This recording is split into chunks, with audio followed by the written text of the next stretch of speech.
The presidency, including the office of the deputy president, bears significant responsibilities and commands respect under the Constitution of Kenya.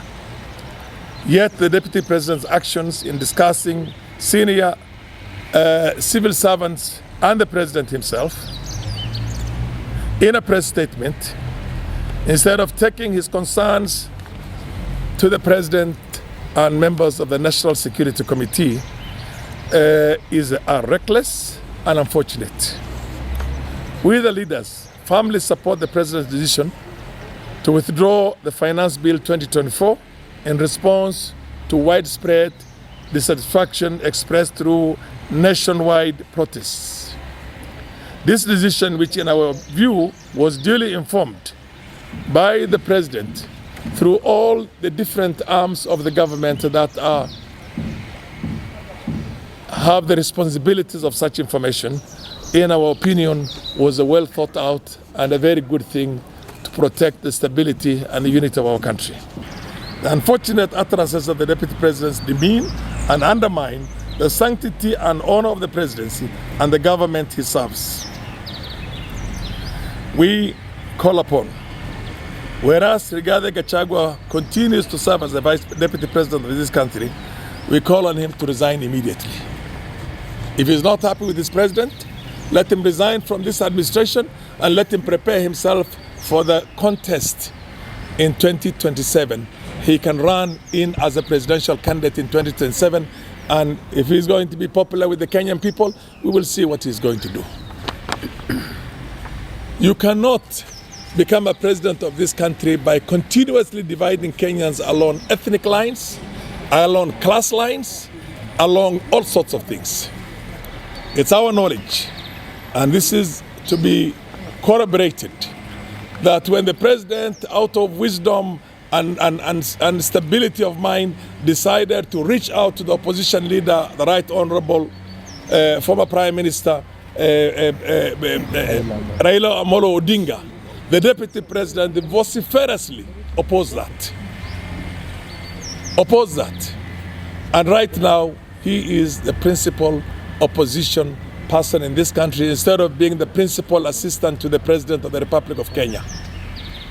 Ordinarily, when the president is making such a momentous decision, the understanding or the normal functioning of a government is that he should have been sitting next to his own boss and also partaking in what they call the ideas so that he can protect his own government.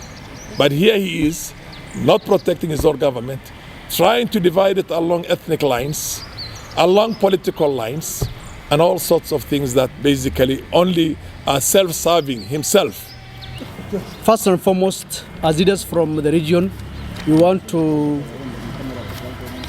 pass our condolences to Kenyans who were killed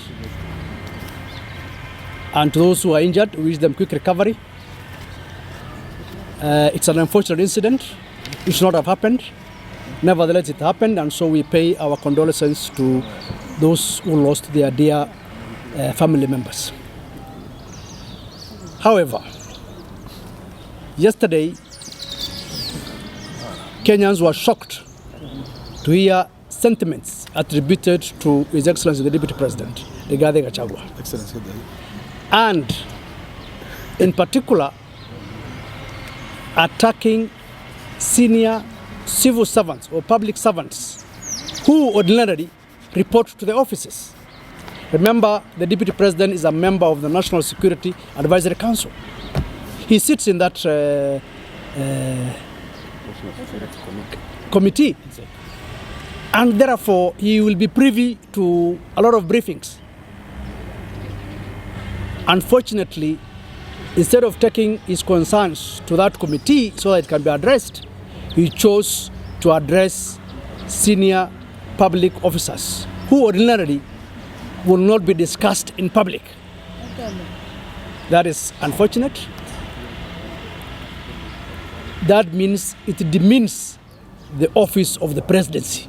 It's unfortunate that offices of the likes of the Director General of NIS can be discussed in the public, not by simple individuals, but again by the number 2 in this country. That is not good.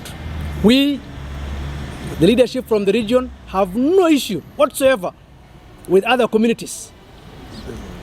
Ours is a problem with the Deputy President in person. And I'm sure many Kenyans and many leaders from other regions, including his own region, are not happy with what he has done.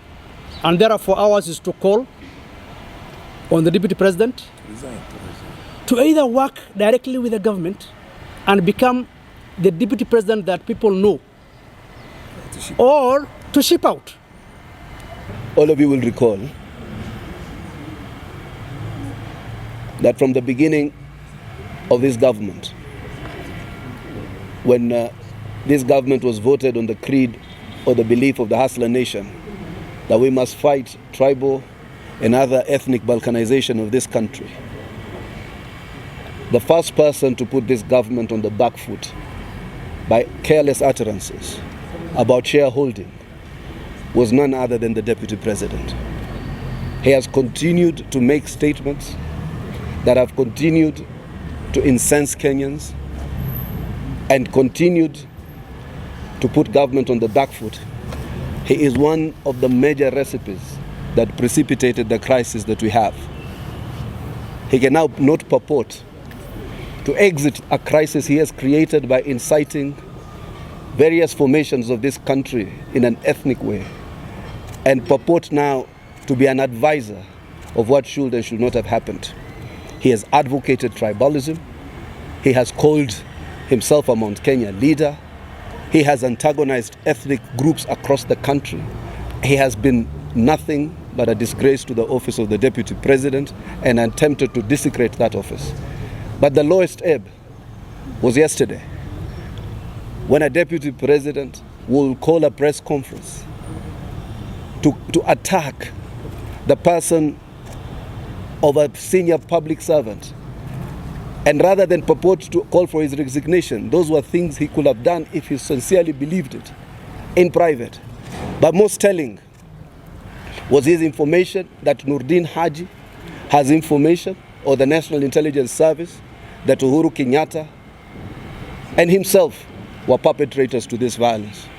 Since the President had told us that they will continue to pursue certain lines, we need to ensure that we pursue these lines stiffly. It is not fair, it is not right for any person, or including a public servant of the level of Deputy President, to personalize an issue and to attack the person of another public servant. It is just not right. It has never been seen in public. It has never been seen in this country.